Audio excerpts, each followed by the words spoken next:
Well, when we talk about the kingdom and cross, we have to ask the question, what's the practical payoff of this?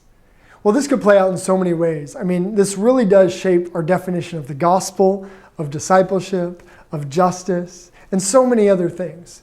But I want to talk about how the kingdom and cross give us a framework for everyday life. See, the kingdom has already come. It's been established through the death and resurrection of Christ, but it has not yet been fully consummated and won't be until Christ returns to renew all things. And so for us as followers of the crucified King, we have to learn to live in the tension between the already and the not yet, knowing that Christ advances his kingdom through the faithful suffering and service of his people.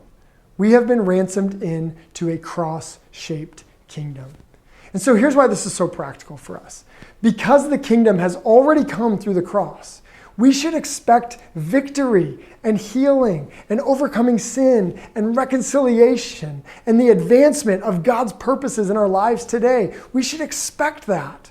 And yet, because the kingdom has not yet come in its fullness, we should also expect suffering and hardship and trials, and to be matured and made to be a people who are resilient and know how to endure amidst those trials.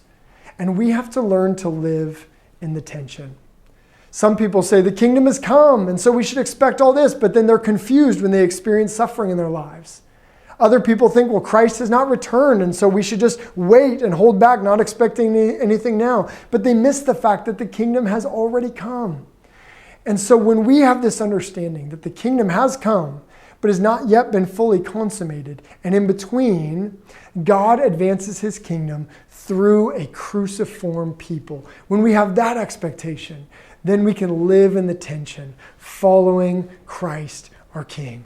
And we can pray together every day as God's people, your kingdom come, your will be done on earth as it is in heaven.